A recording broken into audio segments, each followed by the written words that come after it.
तो चलो यहाँ पे हम लोग 100 मोस्ट इम्पॉर्टेंट क्वेश्चंस मैथ के देखेंगे जो बार बार जो है रिपीट होते हैं, उनकी थीम जो है सेम है। ठीक है, जैसे यहाँ पे क्वेश्चन है 6 अंकों की बड़ी से बड़ी संख्या के विभिन्न अभाज्य गुणनखंडों की संख्या है। ठीक है, अब यहाँ पे पहली बात 6 अंकों की बड़ी से बड़ी संख्या, ठीक है, कि विभिन्न अभाज्य गुणनखंडों की संख्या है। तो इसको कैसे निकाला जाएगा? देखो यहाँ पे क्या होता है, पहले 6 अंक की सबसे बड़ी संख्या पता है क्या हो जाएगा। ठीक है, आपका कितना हो जाएगा यहाँ पे मतलब कि ये 9996 टाइम हो जाएगा। ठीक है, तो ये हो जाएगा आपका। अब इसको हम क्या करेंगे, पहले आभाज्य संख्या निकालेंगे। ठीक है, आभाज्य संख्या तो पहले इसको 3 से डिवाइड करेंगे। 3 भी एक आभाज्य संख्या है।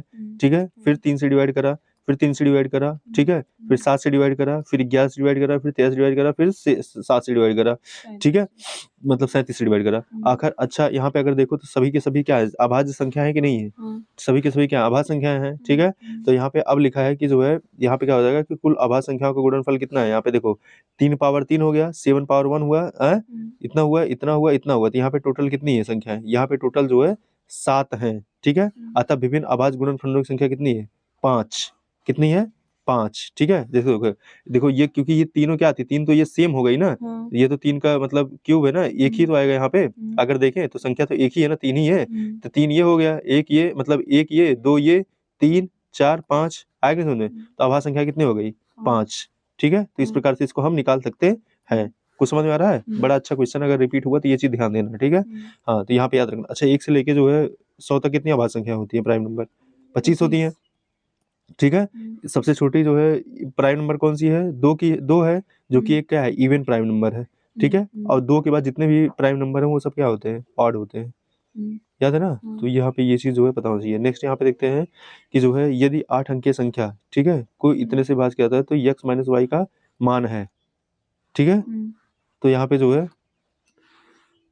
है आपको क्या है कि यदि 8 अंकीय संख्या जो है इतने से विभाज्य किया जाता है तो इसका मान किया जाता है। अब 8 अंकीय संख्या विभाज्य किया जाता है। ठीक है, अब 8 अंक से अगर ये संख्या विभाज्य हो रही है, ठीक है, तो इसका मतलब इसके जो मतलब गुणनखंड है, जैसे गुणनखंड इसका कौन कौन जाएगा, इसको 8 गुणे 11 भी तो कर सकते हैं। मतलब ये संख्या 8 से विभाज्य होगी और संख्या क्या होगी? 11 से विभाज्य होगी। जैसे जैसे हम लोग नियम पढ़े हैं कि अगर कोई संख्या अगर 6 से विभाज्य होगी, ठीक है, कोई संख्या अगर 6 से विभाज्य हो रही है, इसका मतलब वो संख्या 2 से विभाज्य होगी और 3 से विभाज्य होगी, क्योंकि 2 तिहाई 6 होता है। ठीक है, नहीं समझी? तो वैसे यहाँ पे भी क्या हो जाएगा कि वो संख्या क्या होगी, 11 से विभाज्य हो और 8 से विभाज्य हो। ठीक है, अब तुमको पूछना चाहिए इसको जो है हम 11 और 8 ही क्यों लिख रहे हैं, इसको हम 2 और 44 क्यों नहीं लिख सकते? देखो 2 और 44 भी लिख सकते हैं, लेकिन इसका यहाँ पे कोई मतलब नहीं है। हम इसको पता है, हमको जो है इसको 8 हम जान रहे हैं। ठीक है, 8 से विभाज्यता का नियम हमको पता है, 11 से विभाज्यता का नियम पता है, इसलिए हमको ऐसे नंबर में इनको जो है फैक्टर करना है जिसका हमको ऑलरेडी पता हो। ठीक है, तो यहाँ पे ये चीज है। अब इसको हमको 8 से विभाज्यता का नियम क्या होता है? 8 से विभाज्यता का नियम होता है लास्ट के 3 जो पीछे का डिजिट हो वो 8 से डिवाइड हो। और 11 का नियम क्या होता है? 11 का नियम होता है कि इवन प्लेस का जो है योग। ठीक है, उसके बाद जो है यहाँ पे क्या होता है, माइनस जो ऑड प्लेस वाले हैं, यही तो होता है, वो बराबर क्या हो, ये 0 होगा या फिर जो है 11 होगा, या 11 का मल्टीपल होगा, यही तो होता है। तो यहाँ पे देख लेंगे। अब देखो यहाँ पे 8 से विभाज्यता का नियम क्या होता है? 8 से विभाज्य होगी यदि इकाई, दहाई और सैकड़े से बनी संख्या क्या 8 से विभाज्य हो। तो यहाँ पे हम देखेंगे तो यहाँ पे लास्ट में कौन सी आ रहा है, ये 91 वाई आएगा। अब इसको जब 8 से विभाज्य करेंगे तो लास्ट में हमको यहाँ पे क्या करना पड़ेगा, वाई के स्थान में हमको 2 ही लेना पड़ेगा, तभी संख्या पूरी की पूरी विभाज्य होगी। नहीं समझी? तो यहाँ पे y के स्थान में हमको पता चल गया, y के स्थान पे कितना आ रहा है? 2 आ रहा है। अब 11 का निकालने का नियम क्या होता है कि जो है जो ऑड स्थान पे है उनका योग, ठीक है, और जो है जो माइनस पे है उनका योग जो है वो क्या हो, बराबर 11 के हो। ठीक है, नहीं समझी? तो इस प्रकार से कर लेंगे तो x बराबर यहाँ पे क्या आ जाएगा, 4 आ जाएगा, तो दोनों की वैल्यू रख लेंगे। ठीक है, इस प्रकार से हो जाएगा। अगर यहाँ पे है लेट a बराबर इतना है, b बराबर इतना है, c बराबर इतना है, ट्रू, इसमें से कौन सत्य है? ठीक है, यहाँ पे a बराबर इतना है, b बराबर इतना है, c बराबर इतना है। ठीक है, तो निम्नलिखित इसमें से कौन सा सत्य है? अब ऐसे ज्ञात करने के लिए पहले आपको ये पता करना पड़ेगा इसमें सबसे बड़ी छोटी कौन है। ऐसे तो हम पता नहीं कर सकते हैं क्योंकि सबका हर यहाँ पे क्या है, अलग अलग है, और सबका अंश भी यहाँ पे अलग अलग है। ठीक है, तो इसकी ऐसे केस में आपको या तो अंश बराबर कर लो या तो हर बराबर कर लो। अंश बराबर करना आसान नहीं है, हर बराबर करना आसान है। इन सबका क्या निकाल लो, एलसीएम निकाल लो। क्या निकाल लो? अब देखो ये जो है एक प्राइम नंबर है, ये भी एक प्राइम नंबर है, और ये एक इवन नंबर है, लेकिन यहाँ पे 2 प्राइम नंबर है, एक इवन नंबर, कोई मतलब नहीं निकलेगा। इसलिए आपको यहाँ पे तीनों का आपस में मल्टीप्लाई करना पड़ेगा, वही इनका क्या होगा, लासा होगा। तो यहाँ पे 13 गुणे 14 और गुणे 17। ठीक है, ये गुणा करने पे ये क्या निकल के आएगा, लासा निकल गया है। टाइम टेकिंग होगा, इसलिए यहाँ पे सॉल्यूशन ही देख लेते हैं। अब यहाँ पे जो है मतलब कि एक तरीका वो भी था कि आप क्या निकाल लो, मतलब तीनों का लासा निकाल लो, लासा निकाल के उसके बाद जो है आप अंश में मल्टीप्लाई करके उसके बाद पता चल जाएगा कौन बड़ा है कौन छोटा है। दूसरा तरीका क्या था, दूसरा तरीका ये है कि यहाँ पे 11/13 कर लो और 13/14 कर लो और 15/17 कर लो, तो यहाँ पे ऐसे भी पता चल जाएगा, ठीक है। तो ये तरीका ज्यादा इजी हो जाएगा, क्यों, क्योंकि यहाँ पे संख्याएं जो है बहुत आसपास में है, इनको भाग देना बहुत ज्यादा हार्ड भी नहीं है, ठीक है। नहीं तो जो है वो जो 11 × 14 × 17 था वो कर लो, फिर उसके कारण निकाल लो, वो शायद वो ज्यादा लेंदी हो जाता, ठीक है।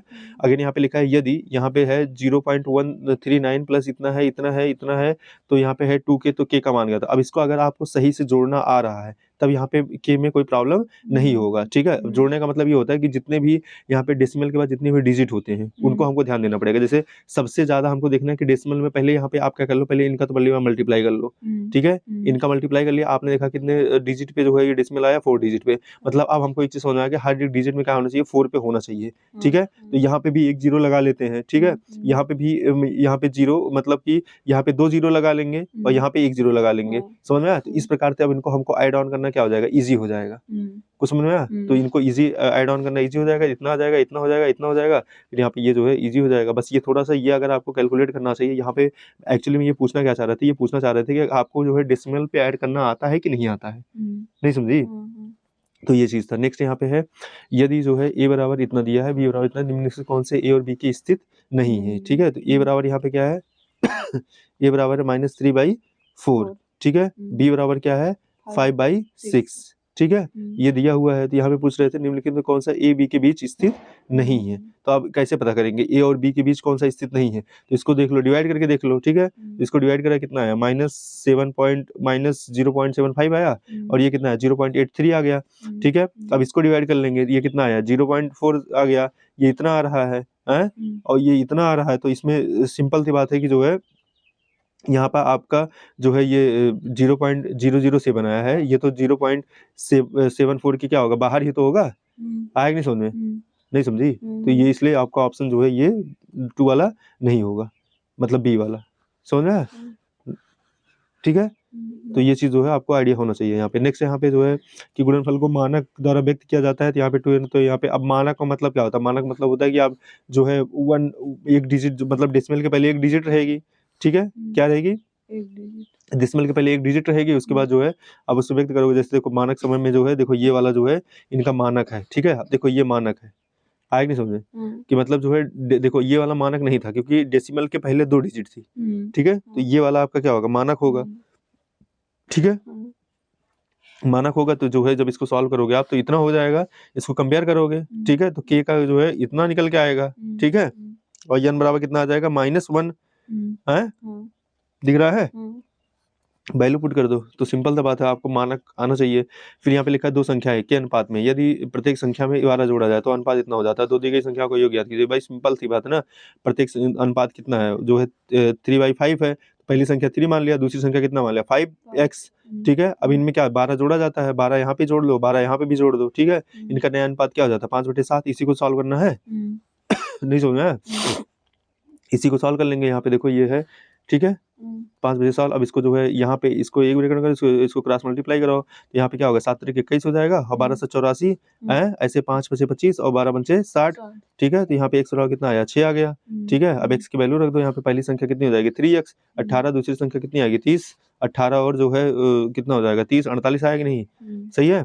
नेक्स्ट यहाँ पे देखते हैं, किसी वस्तु का अंकित मूल्य जो है कितना है 840 है, ठीक है। किसी वस्तु का अंकित मूल्य कितना है 840 है। यदि दुकानदार इस वस्तु का अंकित मूल्य पर 15% की छूट देकर बेचता है, ठीक है, फिर भी उसे जो है 19% का लाभ होता है, तो वस्तु का क्रय मूल्य याद करो। अब देखो यहाँ पे थोड़ा सा फार्मूला रटने से बढ़िया पहले चीजों को एक बार समझ लेते हैं ना। यहाँ पे एक सेकेंड, अब देखो यहाँ पे क्या कह रहा है, ये कह रहा है किसी वस्तु का अंकित मूल्य कितना है 840 है, ठीक है। एक दुकानदार इस अंकित मूल्य पर 50% की छूट देकर बेचता है, ठीक है। तो इस पे छूट देके बेच रहा है 840 पे कितना 15% का ना, तो 840 गुणे 15/100, ठीक। तो इसको यहाँ से निकाल लो, तो ये कितना निकल के आएगा आपका जो है, ये आपका हो जाएगा यहाँ पे 84 का आधा कितना होता है 42, यहाँ पे कितना हो जाएगा 5 और 5 × 15, ठीक है। तो यहाँ पे कितना आएगा 3 दूनी 6 और 4 × 12, 126, ठीक है। क्या आएगा 126, मतलब 840 पे कितना % छूट दिया 15% का, तो 840 माइनस कितना हो जाएगा 126 ना, नहीं समझी, तो 126 हो जाएगा, ये कितना आएगा आपका 4 हो जाएगा, और यहाँ पे ये आएगा 1, और यहाँ पे कितना बचेगा आपका, ये हो जाएगा आपका 714, ठीक है। 714 रुपए का मतलब वो जो है बेचता है, कितने का 714 का, ठीक है। 714 रुपए का बेचता है, उसके बाद भी उसको क्या हो रहा है आपका 19% का लाभ हो रहा है, ठीक है। 19% का लाभ हो रहा है। अब किस पे लाभ हो रहा है, 714 रुपए का बेचा है, उसमें 19% लाभ क्या है, इंक्लूडेड है, नहीं समझी, यही तो क्वेश्चन कह रहा है ना। अब यहाँ पे क्वेश्चन को ध्यान से समझो, ऐसे क्वेश्चन बहुत आते हैं, इसलिए इसको थोड़ा डिटेल में समझा रहे हैं, ठीक है। अब इसका मतलब क्या हुआ, अगर मान लो वो कितने का खरीदा रहा होगा, यक्स का है, और यक्स प्लस यक्स का 19% है, कितना यक्स का 19%, यही तो हुआ, यक्स का 19% है, दोनों का ऐड होकर ये कितना आया होगा, यही तो आया होगा 714, यही तो मतलब हुआ। अब इसी को अगर हम सॉल्व कर लें तो हमारा यहाँ पे एक्स की वैल्यू आ जाएगी कि नहीं, ठीक है। तो ये अगर देखो ऐसे भी सॉल्व कर लो यहाँ पे, तो यहाँ पे आपका क्या हो जाएगा, एक्स प्लस 19 यक्स अपान कितना 100 है, इजकल टू कितना आपका 714, यही तो आया था। इसको सॉल्व कर लेते हैं अब, तो यहाँ पे कितना हो जाएगा 119 यक्स, मतलब सॉरी ये 119 कैसे, हाँ 119 यक्स हो जाएगा, ठीक है। अब बराबर कितना हो जाएगा ये 714, और गुणे कितना हो जाएगा 100 है, यक्स बराबर कितना हो जाएगा 714 बटे 19 है, और गुणे कितना 100, 119 है। अब इसको जो है करो, अब देखो 19 मतलब यहाँ पे है 100 बार, अगर इसको हम कितनी बार ले जाएं, 6 बार ले जाएं तो 600 हो जाएगा, और 19 छक्का 114, तो 6 बार जाएगा कि नहीं है, तो टोटल कितना है 600 आया कि नहीं है, आंसर हमारा ए आया कि नहीं। तो ये देखो ये एक बेसिक तरीका है, जो कि अगर आपने थोड़ा इसको कॉमन सेंस समझा तो आपका आंसर आ जाएगा। दूसरा तरीका यहाँ पे क्या है कि यहाँ पे दुकानदार का अंकित मूल्य इतना है, ठीक है, तो विक्रय मूल्य कितना हो जाएगा 714, तो ऐसे भी निकल के आएगा, ये तरीका होता है विक्रय मूल्य, तो विक्रय मूल्य का ये तरीका हुआ, वैसे भी विक्रय मूल्य मैंने लगाया था, वो भी तरीका सही था ना, विक्रय मूल्य निकल गया। उसके बाद अब आपको क्या करना है कि जो है यहाँ पे 19% का लाभ होता है, तो क्रय मूल्य बराबर क्या हो जाएगा, इसका जो है 19%, तो यहाँ पे जो है क्रय मूल्य बराबर क्या होता है, विक्रय मूल्य गुणे 100 बटे लाभ प्लस परसेंटेज, तो यही तो है, नहीं समझी, ये भी तरीका है, ठीक है। दूसरा तरीका ये तरीका होता है, यहाँ पे एमपी अपान सीपी, यहाँ पे इतना है, जहाँ पे एमपी अंकित मूल्य, सीपी क्या क्रय मूल्य है, ठीक है। इस प्रकार से भी घटा के ये चीज कर सकते हैं, ठीक है। तो यहाँ पे ज्यादा जो है ट्रिक खोजने से बेटर है कि आप अगर चीजों को समझ जाओ तो कैसा भी क्वेश्चन घुमा फिरा के देगा, आप कर ले जाओगे। अगर यहाँ पे लिखा था यदि 5x माइनस 7/3 प्लस 2 इतना है, तो यहाँ पे अब यहाँ पे कुछ करना नहीं, यहाँ पे पहले तो आपको x की वैल्यू पता करनी पड़ेगी। ऐसे केस में आपको करना होगा सॉल्व करने का तरीका, पहले इसको आप ब्रेकेट लगा लो, ब्रेकेट लगा के दिया नहीं होता है, ठीक है। तो ब्रेकेट लगाने से जो है चीजें कभी गलत नहीं होंगी, ठीक है। अब इसको आप सॉल्व करो, इनका एलसीएम लोगे तो जो है 3 आ जाएगा, 3 19 होगा, इस प्रकार से हो जाएगा। ऐसे यहाँ पे भी लेकिन 4 से 16 हो जाएगा, ठीक है। इनको सॉल्व कर लेंगे तो यहाँ पे x की वैल्यू कितनी आ गई हमारी, जो है x वैल्यू 5/40 आ जाएगा, ठीक है। अब इसको हम जो है यहाँ पे सॉल्व रख लेंगे तो हमारा कितना आ जाएगा 6 आ जाएगा, ठीक है, इजी है। उसके बाद यहाँ पे लिखा है, अब जो है मान लीजिए कि यहाँ पे p बराबर इतना है, y बराबर इतना है, q बराबर इतना, r बराबर इतना है, ठीक है। अब इसको क्या करना था, इसको करना था कि जो है तब इतने की वैल्यू बतानी है, ठीक है। अब कुछ करना नहीं है, जहाँ जहाँ जो p q दिया है उसको वैल्यू पुट कर दो, ये इसका दिया है, ये इसका दिया है, ये इसका दिया है, ठीक है। अब इसी में काट पीट के आप निकालो, ठीक है। बस इसको यहाँ पे ध्यान रखना है कि हाँ कहाँ पे प्लस है कहाँ पे माइनस है, ठीक है। अब जैसे यहाँ पे इसके आगे इसके ये पूरा लगता ब्रेकेट में लगता है, इसके आगे माइनस था, जब आप ब्रेकेट ओपन करोगे तो अंदर के चिन्ह क्या होंगे, बदलेंगे, ठीक है। तो यही यहाँ पे बस यही फोकस करना है कि आप जो है मतलब देखो यहाँ पे मैथ लगाते समय आपको क्या देखना है कि आप जो है चीजों को जो है फोकस्ड होके कर रहे हो कि नहीं, ठीक है, क्योंकि जोड़ना घटाना सबको आ रहा है, ठीक है। कहीं कोई सिली मिस्टेक तो नहीं हो रहा, जैसे सिली मिस्टेक होगा तुरंत आंसर जो है सीधे जहन्नुम पहुंच जाएगा, ये याद रखना। अगेन यहाँ पे है x⁴ है प्लस 1/x⁴ इतना है, ठीक है, जहाँ पे x इसको नॉट इक्वल टू 0 है, ठीक है, मतलब x की वैल्यू कभी 0 नहीं है, ठीक है। तो यहाँ पे x माइनस 1/x का एक मान है, ठीक है। अब इसमें जो है बताना था, बताओ क्या होगा, बताओ। अब इसमें देखो, इसमें इसको करने के लिए हम क्या लिख सकते हैं कि x² प्लस 1/x² का होल स्क्वायर ये इतना होता है, इसको ऐसे लिखा जा सकता है, ठीक है। अब यहाँ पे हमको पता है कि जो है हम इसको जो है लिख सकते हैं ऐसा, ठीक है। इसको वैल्यू पता है कितना दिया 322, और 2 ऐड कर देंगे कितना हो जाएगा 324, तो x² प्लस 1/x² कितना है √324, कितना है 18, ठीक है। अब यहाँ पे हमको पता है कि 1x minus 1/x² whole square क्या होता है x² प्लस 1/x² माइनस इतना होता है, ठीक है। अब यहाँ पे हमको पता था कि इसकी वैल्यू कितनी है 18 है, तो यहाँ पे 18 रख देंगे, और x की वैल्यू कितनी आई थी 2 आई थी, है नहीं, मतलब x की वैल्यू 2 कहाँ आई थी, ये तो ये इससे कट जाएगा ना, तो यहाँ पे 2 बचेगा, ठीक है। तो ये 18 - 2, तो ये कितना आया 16 आया, कितना आया 16। तो इसका अंडर रूट निकालेंगे, कितना आ जाएगा, 4 आ जाएगा। मस्त क्वेश्चन है कि नहीं, हाँ। समझ में आ गया एक बार में। यहाँ पे जो है x पावर 4 है प्लस 1/x पावर 4 है ना, इसको जो है इसको हम इस प्रकार से लिख सकते हैं, ये फार्मूला होता है कि x square plus 1/x square, ठीक है। इसको होल स्क्वायर करेंगे तो इसको हम लिख सकते हैं क्या, x पावर 4 है प्लस 1/x पावर 4 और प्लस यहाँ पे 2 हो जाएगा। अब ये a square plus b square का ही है, ठीक है। लास्ट में वो दोनों जो है यहाँ पे जब a b का मल्टीप्लाई होगा तो ये से ये कट जाता है, ठीक है। तो यहाँ पे इस प्रकार से ये चीजें आ जाती हैं। आई होप कि समझ में आया होगा ना। अगेन यहाँ पे देखते हैं नेक्स्ट क्वेश्चन था, यहाँ पे अच्छा क्वेश्चन है बहुत। अगेन यहाँ पे है यदि 15x square minus 26x plus 8, ठीक है, इक्वल टू इतना है, जहाँ जो है ए धनात्मक गुणांक है ना, तो इतना का मान ज्ञात होगा। अब देखो एक प्रकार से तुमको समझ में आ रहा होगा कि इसको हमको क्या करना है, ए एक्स और बी है और सी एक्स और डी है, यही तो होता है। जैसे हमारे देखो ये क्या है, ये एक प्रकार से ये क्या लिखा होगा, ये लिखा होगा ए एक्स, जैसे अब यहाँ पे जैसे हमारा क्या होता है कि एक ब्रैकेट में a प्लस बी होता है, एक ब्रैकेट में क्या होता है a माइनस बी, तो हम तो नॉर्मली यही पढ़ते आते हैं। तो क्या ये भी तो हो सकता है एक ब्रैकेट में a प्लस बी हो है और दूसरे ब्रैकेट में क्या हो c प्लस डी भी तो हो सकता है, नहीं समझी, इसका भी तो मल्टीप्लाई होगा है। तो वही चीज है। अब इसको हम क्या करेंगे, इसको पहले हम दो ब्रैकेट में ऐसे करेंगे नहीं, तो इसको क्या करेंगे, 15x स्क्वायर है और माइनस कितना 26x है और प्लस 8 है, ठीक है। अब हमको 26x को क्या करना है, दो पार्ट में डिवाइड करना है, ठीक है। दो पार्ट में ऐसी संख्या में तोड़ना है जिसका जो है क्या हो कि मतलब कि जोड़ने और घटाने पे कितना है, वो 26x आए, ठीक है, और उसका मल्टीप्लाई क्या हो 8 हो, ठीक है। तो इस प्रकार से हमको जो है ये करना है। तो कैसे क्या करेंगे बताओ।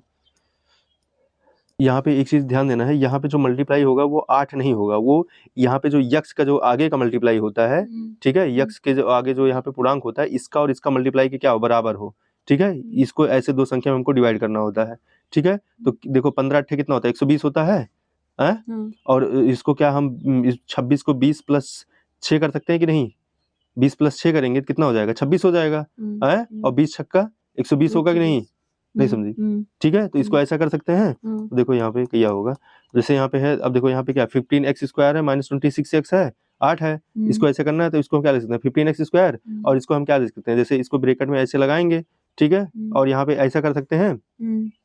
अब आगे माइनस चिन्ह था इसलिए अंदर का चिन्ह क्या हो जाएगा, माइनस हो जाएगा, आया समझ में। तो यहाँ पे ये हो जाएगा, फिर यहाँ पे 5x कॉमन ले लेंगे, फिर यहाँ पे 3x माइनस 4 हो जाएगा, फिर माइनस यहाँ पे 2 कॉमन लेंगे, ठीक है। तो यहाँ का जो प्लस था वो किस में कन्वर्ट हो जाएगा, माइनस में, ठीक है। तो यहाँ पे आपका कर लेंगे, उसके बाद कंपेयर कर लेंगे, तो ये हमारा ये इस कंपेयर हो गया इससे, ये इससे कंपेयर हो गया, आया कि नहीं समझे, दोनों पक्ष की तुलना कर लेंगे, ठीक है। तो उसके बाद वैल्यू पुट कर देंगे, ठीक है। सही था क्वेश्चन, बहुत अच्छा क्वेश्चन है।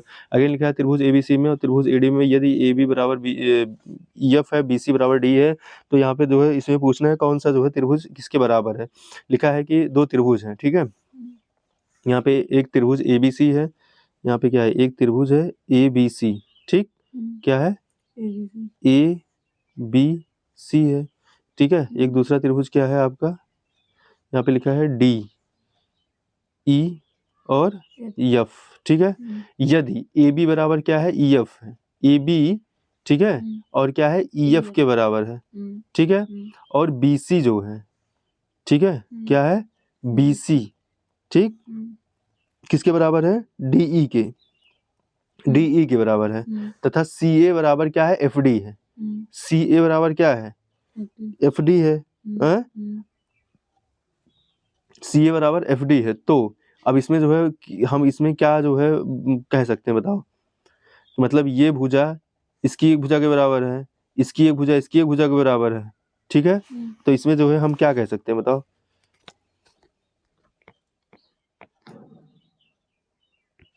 अब देखो यहाँ पे क्या होगा कि देखो यहाँ पे है कि यहाँ पे डी आंसर होगा, क्यों, क्योंकि यहाँ पे त्रिभुज ABC और इक्वल टू त्रिभुज FED सर्वांशम है, भुजा भुजा भुजा से, ठीक है। यदि दो त्रिभुजों की तीनों भुजाएं एवं संगत कोण क्या है, समान है, तो वे परस्पर क्या होते हैं, सर्गांशम होते हैं।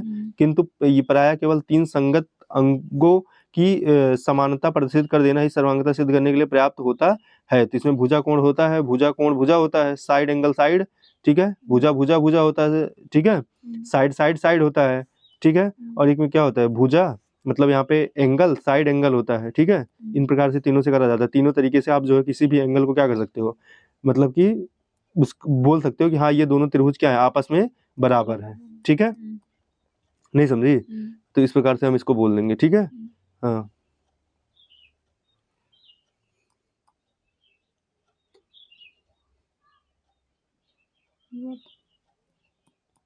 नेक्स्ट यहाँ पे है लिखा है निम्नलिखित में कौन सा एक समकोण त्रिभुज की भुजा हो सकती है। अब बताओ, ये इस प्रकार के क्वेश्चन बहुत आते हैं। हमको पता है समकोण की त्रिभुज की भुजाओं का नियम क्या होता है। समकोण त्रिभुज की भुजाओं का नियम ये होता है कि इसमें क्या होगा कि जो है दो भुजाओं का स्क्वायर ना, जैसे यहाँ पे ए है, ये बी है, ये सी है, तो जो सी का स्क्वायर है ये क्या होगा, ए स्क्वायर प्लस बी स्क्वायर के बराबर होगा कि नहीं। यही तो होगा, समकोण यही होता है। अब इसमें जो है हमको देखना पड़ेगा कौन किसके जो है समकोण के बराबर है। ठीक है, तो ये जो है जिसका समकोण के बराबर होगा वही क्या होगी, उसका जो है समकोण त्रिभुज की भुजा हो सकती है। ठीक है, तो इसमें जो है आप देख लोगे तो यहाँ पे क्या दूसरा वाला है सही। ठीक है, क्योंकि यहाँ पे 65 का स्क्वायर मतलब 72 के स्क्वायर 97 के स्क्वायर के बराबर है। ठीक है, नहीं समझी, कर्ण का स्क्वायर लंब का स्क्वायर प्लस आधार का स्क्वायर। ठीक है, यही होता है। ठीक है, तो यहाँ पे इसको हम कर लेंगे, आगे नहीं समझ में। अच्छा, जैसे ऐसा केस आ गया तो कैसे पता करेंगे कि हाँ इसका होगा कि नहीं होगा। तो ऐसे केस में देखो एक नियम हमको जहां तक समझ में आ रहा है हम ये लगा सकते हैं कि देखो इसका स्क्वायर होगा तो 7 से कितना आएगा, 49 आएगा, लास्ट में 9 आएगा। अच्छा, 5 का स्क्वायर कितना होगा, 5 होगा लास्ट में, 5 का 5 होगा, और इसका कितना आएगा, 2 का स्क्वायर 4 होगा, तो 5 4 9 इसमें भी आ गया। ऐसे इसमें देखो 7 का स्क्वायर कितना होगा, 9 होगा, और यहाँ पे 2 का स्क्वायर यहाँ पे ये भी हो जाएगा। उसके बाद यहाँ पे देखो 1 है और यहाँ पे 31 है। ठीक है, 7 7 49 और 5 बचे 25, फिर 9 5 14, इसमें तो वो नियम ही फेल हो गया, सब में जो बराबर दे रहा है, नहीं समझी। तो जो है इसमें तो ये नियम तो फेल हो गया। फिलहाल अभी के लिए जो है यही समझो कि यहाँ पे जो है आपको चेक करना पड़ेगा, इस प्रकार से आप चेक करके लगा सकते हो। अगेन लिखा है कि यहाँ पे किसी बहुफलक के 5 फलक तथा 10 जो है शीर्ष हैं। ठीक है, इस बहुफलक के किनारों की संख्या है। अच्छा, इसमें अब देखो यहाँ पे लिखा है किसी बहुफलक के 7 फलक और 10 शीर्ष हैं, इस बहुफलक के किनारों की संख्या ज्ञात कीजिए। अब देखो यहाँ पे एक नियम होता है, तो यहाँ पे होता है यूलर के अकॉर्डिंग क्या होता है, फलक प्लस शीर्ष माइनस किनारा बराबर कितना होता है, 2 होता है। ये फार्मूला रटना पड़ेगा। ठीक है, तो अगर ये फार्मूला याद है तो यहाँ पे फलक प्लस शीर्ष कितना दिया हुआ है, 7 + 10 -2 बराबर कितना है, मतलब जो है ये माइनस किनारा है बराबर 2 होता है। तो इसको इधर कर लोगे, इसको इधर कर लोगे, तो -2 बराबर किनारा आएगा, 15 कितने किनारे कितने हो जाएंगे, 15। ठीक है, ये हो गया। अगेन लिखा है त्रिभुज ABC में भुजा AB E तक और भुजा CA को E तक बढ़ाया जाता है। यदि यहाँ पे कोण BAD बराबर 125 डिग्री है और यहाँ पे कोण EBC बराबर 100 डिग्री है, तो निम्नलिखित में कौन सा कथन इसमें सत्य है। ठीक है, अब यहाँ पे लिखा है त्रिभुज ABC में भुजा AB को E तक भुजा CA तक बढ़ाया जाता है। तो इसमें जो है इसमें देख लेते हैं कैसे क्या करा है। देखो यहाँ पे है त्रिभुज ABC है, ठीक है, ABC है, अब AB को जो है E तक बढ़ाया जाता है और AC को D तक बढ़ाया जाता है। ठीक है, तो यही तो कह रहा है। अब यहाँ पे कह रहा है BAD कितना है, BA और D 125 डिग्री है, समझी। तो जहाँ पे देखो ये जो बीच वाला होता है उसी के अकॉर्डिंग उसी का एंगल ये करा जाता है। ठीक है, तो यहाँ पे ये होगा। उसके बाद यहाँ पे लिखा है कि यहाँ पे कोण EBC, ठीक है, EB और C मतलब ऐसे ये कितना है, 100 डिग्री। ठीक है, अब रैखिक युग्म से क्या होता है कि हमारा ये और ये कितना होगा, 180 होगा, नहीं समझी, तो इसलिए ये वाला कोण कितना हो जाएगा, 80 हो जाएगा। समझ में आया। ऐसे यहाँ पे ये पूरा कितना होता है, 180 होता है, तो ये कितना हो जाएगा, 55 हो जाएगा। और किसी त्रिभुज के तीनों कोण योगफल कितना होता है, 180 होता है। तब 180 माइनस क्या कर देंगे, 55 प्लस 80 है कितना आ जाएगा, 135 है। 180 माइनस 135 करेंगे कितना आ जाएगा, 45। तो ये कितना निकल के आएगा, 45, नहीं समझी। अब जो है इसमें ये हो गया। ठीक है, ऐसे भी लगा सकते थे, इसमें जो है पूरा ज्यादा वो करने की जरूरत नहीं थी अगर आपने फिगर बना लिया था। ठीक है, अगर आपको पता चल गया हाँ ये फिगर है, तो पता है इन दोनों का योगफल कितना होगा, 180 होगा, तो ये 80 हो गया। ऐसे इसका भी 180 होना चाहिए, 80 नहीं समझ में आया। ठीक है, और तीनों का योगफल कितना चाहिए, 180 होना चाहिए। अब इसमें पूछा क्या था, इसमें पूछा था कि जो है, तो इसमें पूछा था कि इसमें कौन सा इसमें सत्य है। ठीक है, अब इसमें सत्य क्या था कि जो है यहाँ पे लिखा है कि ABC, ठीक है, और ABC इज 35, इनका अंतर जो है क्या है, 35 है। ठीक है, तो जो है अब यहाँ पे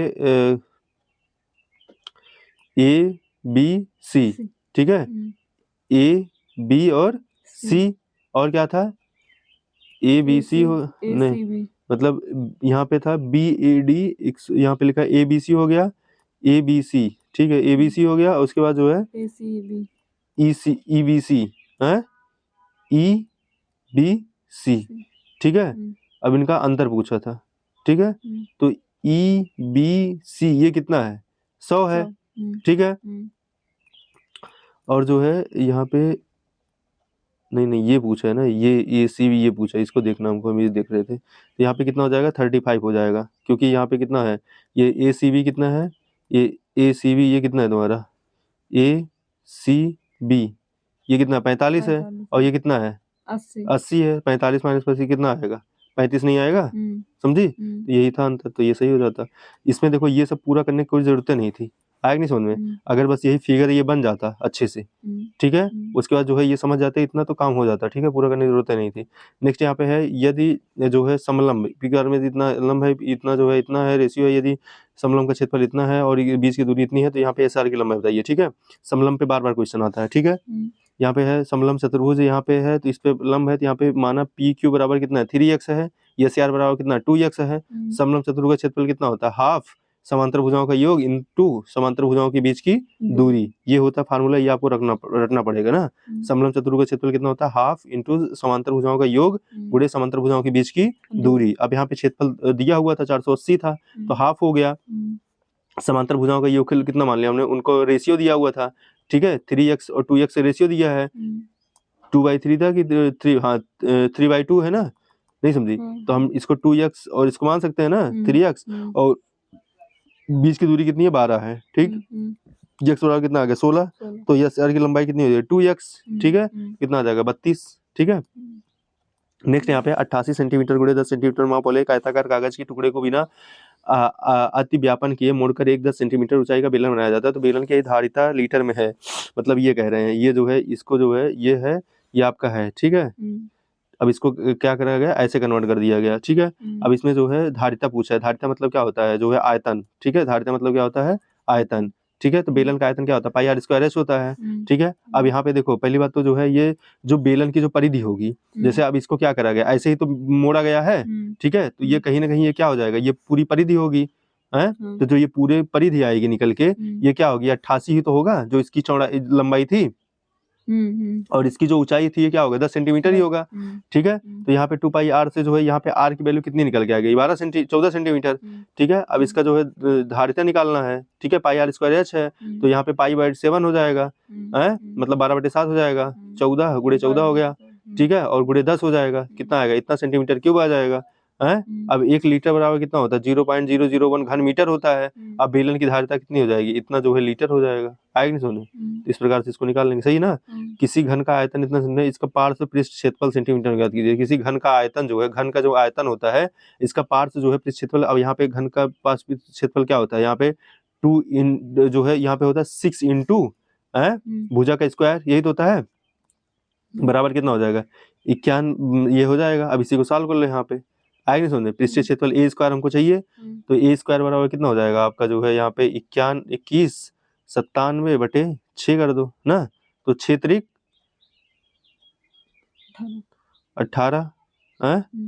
उसके बाद क्या हो जाएगा आपका, एक सेकेंड, किसी घन का आयतन दिया है, सॉरी यहाँ पे इसका पार्श्व पृष्ठीय क्षेत्रफल, मतलब हमको जो है ए स्क्वायर याद करना है, ठीक है। पृष्ठीय क्षेत्रफल जो है सेंटीमीटर में है, तो ऐसे नहीं याद करो, पृष्ठीय क्षेत्रफल तो यही होता है 6a² होता है, ठीक है। लेकिन यहाँ पे आयतन दिया हुआ ना, क्या दिया है आयतन। अब आयतन क्या होता है, लंबाई गुणे चौड़ाई गुणे ऊंचाई ना, मतलब a³ बराबर कितना दिया हुआ है 2197, नहीं समझी।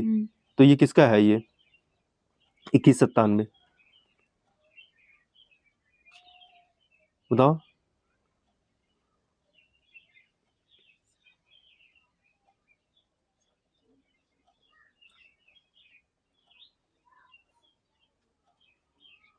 तेईस गुणे तेईस करो,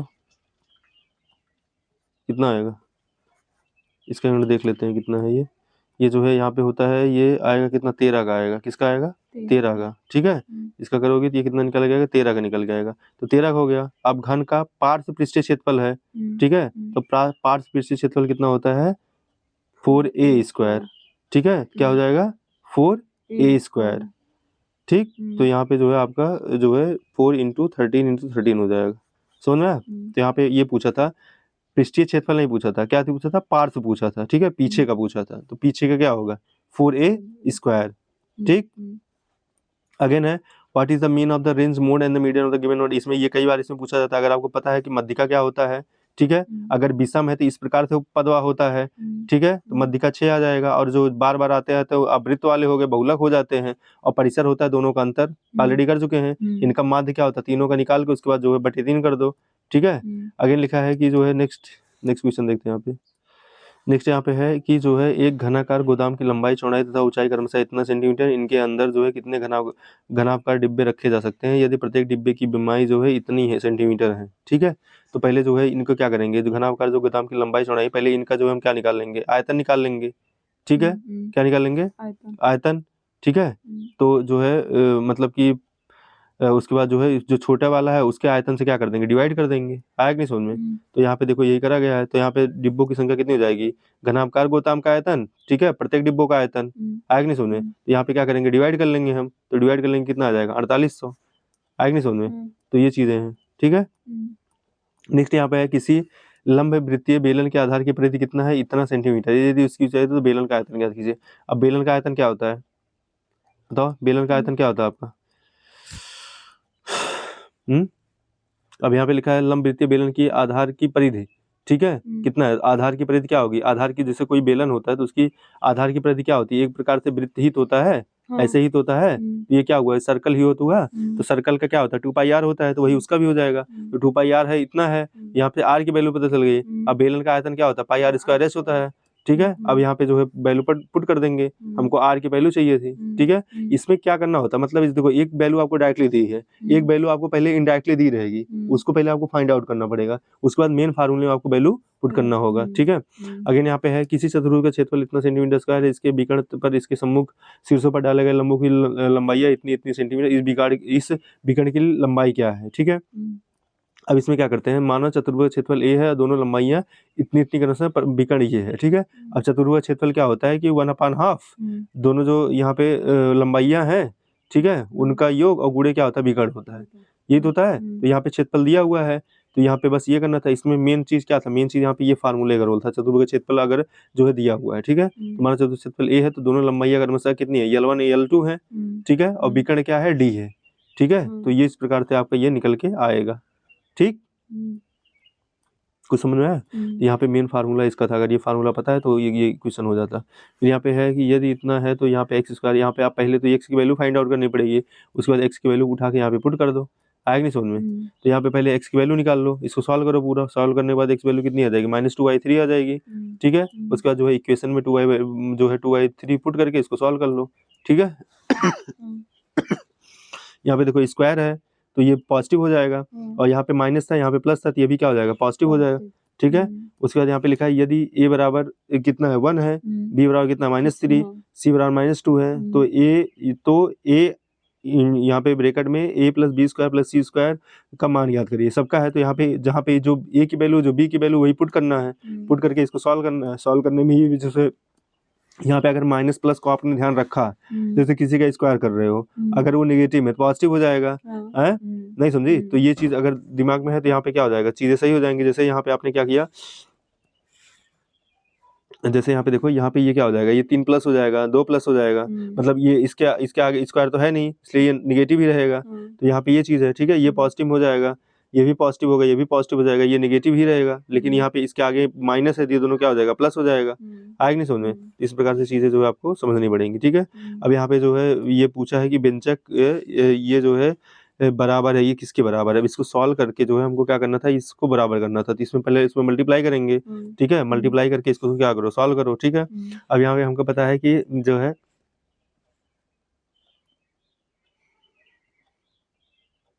यहाँ पे a³ - b³ बराबर क्या होता है, एक ब्रैकेट में a - b, फिर ब्रैकेट में क्या होता है a² + ab + b², और एक ये होता है a³ + b³ बराबर कितना होता है, a + b, ठीक है, a² - ab और प्लस b²। तो ये फार्मूला होता है, इस बेसिस पे इसको रख के हम इसको सॉल्व आउट कर सकते हैं, ठीक। अगेन लिखा है यहाँ पे वही मध्य बहुलक परिसर का माध्य ज्ञात कर रहे हैं, ठीक है। सेम चीज है, यहाँ पे कुल संख्या विषम है तो यहाँ पे माध्य क्या होगा, n + 1/2 होता है। अगर सम होता तो यहाँ पे क्या होता है, n + 1 होता, /2 होता, और n/2 होता। आएगा नहीं समझ में। तो इस प्रकार से निकालते हैं। आंकड़ों का बहुलक 25 है और परिसर निकल जाएगा, तो उच्च माइनस निम्न होता है, ठीक है। अब यहाँ पे मध्यक और सबका जो है माध्य निकालना है, तो यहाँ पे करके क्या करेंगे, 3 से डिवाइड कर देंगे, ठीक है। तो ये चीज हो गया। आएगा नहीं समझ में। नेक्स्ट यहाँ पे देखते हैं, अब देखो यहाँ पे लिखा है यदि जो है then the value of the x is, यहाँ पे एक्स की वैल्यू पूछा है यदि, यहाँ पे तो एक्स का मान याद करो। अब इसमें भी सिंपल से क्या है, आपको गुणा भाग करना चाहिए। जैसे अब यहाँ पे इनका गुणा करोगे तो क्या हो जाएगा, बाहर यहाँ 36 होगा लेकिन 36 प्लस में आएगा, आएगा समझ में। उसके बाद यहाँ पे है आप क्या करोगे, डिवाइड करोगे तो 5 आएगा लेकिन माइनस में आएगा 5, ठीक है। अब इसको क्या करोगे, इसको ओपन करोगे तो यहाँ पे क्या हो जाएगा, प्लस हो जाएगा। ये सब चीज़ों को थोड़ा सा आपको ध्यान रखना पड़ेगा। अगर आपने सही ढंग से ध्यान रखा तो जो है चीज़ें गलत नहीं होंगी, ठीक है। बस यही चीज़ यहाँ पे ध्यान रखना है कि हाँ आगे माइनस है आगे प्लस है तो कैसे हम क्या करें कि जो है चीज़ें वो गड़बड़ ना हो यहाँ पे। फिर वही सेम चीज़ है यहाँ पे, अगर एक संख्या को 88 से विभाज्य किया जाता है तो इतना है, ठीक है।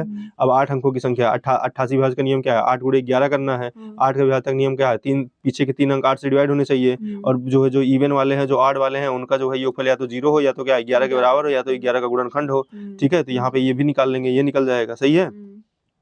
उसके बाद जो है यहाँ पे का मान ज्ञात करें, ठीक है। अब इसका जो है इसका ये पूरा का पूरा करना है। अब पहले इसमें क्या करो, पहले तुम ब्रैकेट वाला सॉल्व कर लो, ठीक है। उसके बाद इनको जो है क्या करते हैं हम, ये ऐसे ही 6 18 और 2 20, 20 बटे क्या कर लेंगे 3 कर लेंगे, भागे, ठीक है। 2 दूनी 4 1 5, 5 बटे 2 हो जाएगा, है 3 चौक 12, 3 5 15, 15 बटे 4, ऐसा में ऐसे ही जो है आपको पूरा ये कर लेना है, ठीक है। करके उसके बाद जो है जब आपको पता है, जब जैसे यहाँ पे अगर P बटे Q लिखा है, ठीक है, भागे यहाँ पे क्या लिखा है A बटे B लिखा है, ठीक है। तो जब इसको हम P बटे Q को जब हम ऐसे करेंगे, मतलब P बटे Q और जब इसको गुणे करेंगे ये क्या हो जाएगा B बटे A, ठीक है। ये नियम होता है, पता होना चाहिए, ठीक है। उसके बाद यहाँ लिखा है पूर्णांक के मध्य अभाज्य युग्मों की संख्या क्या है, ठीक है। पूर्णांकों 1 से 100 तक के मध्य अभाज्य युग्मों की संख्या क्या है, ठीक है। हमको पता है 1 से 100 तक कितने टोटल होते हैं जो है 25 होती हैं, ठीक है। अब अभाज्य युग्म पूछा है, क्या पूछा है, अभाज्य युग्म, मतलब ऐसे जो युग्म है वो भी आपस में क्या हो, अभाज्य हो, ठीक है। तो यहाँ पे देखो 2 और 3, ठीक है, ये आपस में भी क्या है, अभाज्य हैं। और 5 और 7 ये भी आपस में क्या है, अभाज्य हैं, समझी। 17 और 19 ये भी आपस में क्या है, अभाज्य हैं, नहीं समझ में आया, ठीक है। उसके बाद यहाँ पे 29 और 31 देखो आपस में क्या है, अभाज्य हैं। 31 और 41 देखो आपस में क्या है, अभाज्य हैं। 59 और 61 देखो अभाज्य हैं, ये भी क्या है, अभाज्य हैं, ठीक है। तो टोटल कितने युग्म बन रहे हैं, 8 युग्म बने कि नहीं समझी। मतलब टोटल यहाँ पे ये जो युग्म बनाया गया है इसका मतलब क्या है, इसका मतलब ये है कि जैसे देखो यहाँ पे अगर देखें तो टोटल कितनी संख्याएं हैं, आभाज्य संख्या कितनी संख्या है 25, और 25 में 16 ऐसी संख्याएं हैं जो उनका डिजिट है वो खुद भी क्या है, अभाज्य है, क्या है, अभाज्य है, ठीक है। मतलब जैसे यहाँ पे मान लो कि जैसे मान लो अभी हम ले लेते हैं यहाँ पे क्या है कि 1 से 8 तक का अभाज्य युग्मों की संख्याएं हैं, तो यहाँ पे क्या होगा 8 निकल गया। हाँ देखो जैसे इसमें क्या है कि मान लो अभाज्य युग्म है, जैसे अब यहाँ पे देखो इनका अभाज्य युग्म देखना है, ठीक है। मतलब जैसे अब 5 और 7 के बीच में कोई कॉमन है नहीं है, 17 और 19 के बीच में कुछ कॉमन है नहीं है, इनके बीच में कोई संख्या है जो काट सकती है 1 के अलावा नहीं, इनके बीच में कोई संख्या जो इनको काट सकती है 1 के अलावा, इनके बीच में कोई संख्या है नहीं, इनके बीच में कोई संख्या है नहीं, ठीक है। इस प्रकार से टोटल कितना बन जाएगा, टोटल 8 बनेगा, आएगी नहीं समझ में, टोटल कितना बनेगा 8 बनेगा, ठीक है। और यहाँ पे एक चीज़ ये भी याद रखना, जैसे हम देखते हैं कि अगर जैसे यहाँ पे क्या करें कि हम मान लो देखते हैं यहाँ पे 8 और 9, ठीक है, ये दोनों ऐसी संख्याएं हैं जो कि देखो 8 जो है 2 से कट जाएगा, 9 जो है 3 से कट जाएगा, ठीक है। तो कभी कभी क्वेश्चन पूछता है कि ऐसी कितनी अभाज्य संख्याएं हैं जो मतलब जिनके नंबर भी क्या है, जिनके डिजिट भी क्या है, आपस में अभाज्य हैं। जैसे यहाँ पे आप देखो 2 और 3, तो 2 किससे कटेगा, 2 ही से कटेगा, 3 किससे कटेगा, 3 से ही कटेगा, ठीक है। ऐसे 31 देखो 3 से ही कटेगा, 1 से ही, मतलब ये मतलब लेकिन ये आभाज्य संख्या नहीं, एक आभाज्य संख्या नहीं है इसलिए ये हट जाएगा, ठीक है। ऐसे यहाँ पे देखो आप जो है 5 और 3 देख लो, नहीं समझी, 5 और 3, 3 और 7 देख लो, ठीक है, और 7 और 3 देख लो, समझी। बाकी और कोई संख्या ऐसी नहीं है जो कटेगी नहीं, तो टोटल 4 संख्याएं ऐसी हैं जो कि मतलब जिनके जो डिजिट है वो भी क्या आपस में अभाज्य है, नहीं समझी, ठीक है। अब हम यहाँ पे 1 नहीं ले रहे हैं क्योंकि 1 को अभाज्य संख्या नहीं माना जाता है समझ में, तो ये इस प्रकार से हो जाएगा। अगेन यहाँ पे लिखा है कि जो है यदि इतना है और जो है ए बी से प्रकृत है तो यहाँ पे इसका मान याद कीजिए। अब इनको जो है हमको क्या करना है, ऐसा जो है इनको ब्रेक थ्रो करना है कि यहाँ पे ये जो है 2 और 3 और 7 के जो है चीज़ों में कटें, ठीक है। तो इसको हम ऐसे लिख के काट सकते हैं, मतलब जो है इनके जो है गुणनखंड जो है इनको ऐसे करो तो 2 से काटो, इस प्रकार से 2 गुणे 2 गुणे 3 2 और 3 गुणे 3 और 7 गुणे 7 के रूप में आ जाएगा, ठीक है। तो 2 का पावर कितना हुआ 4, 3 का पावर 3 और 7 का पावर 2, तो हमको ऐसे पता चल जाएगा ए बराबर 2 है, बी बराबर 3 है, सी बराबर कितना है 2 है। नहीं समझी? क्योंकि यहाँ पे स्क्वायर लेना था ना, ठीक है, वैल्यू पुट कर देंगे, आ जाएगा कि नहीं। उसके बाद यहाँ पे है नेक्स्ट, यहाँ पे लिखा है ये माना कि यक्स वह सबसे छोटी संख्या है जिसे इतने इतने से भाग देने पर प्रति समय 5 शेष बचता है, तो यक्स के अंकों का योग है, ठीक है। अब लिखा है यक्स वह छोटी संख्या है, माना कि यक्स वह क्या है, छोटी संख्या, ठीक है। अब यक्स छोटी संख्या है तो ठीक है, तो यहाँ पे क्या करेंगे, पहले इनका लासा लेंगे, 840 आएगा। अब संख्या से भाग देने पर क्या होता है, 5 शेष बचता है, तो हम मान लेंगे वो संख्या क्या है, यक्स है और यक्स प्लस 5 है, समझी। तो वो सबसे छोटी संख्या क्या होगी, 845 ही होगी। उनके बाद इनको अंकों का योगफल कितना है, 17 है। नहीं समझी?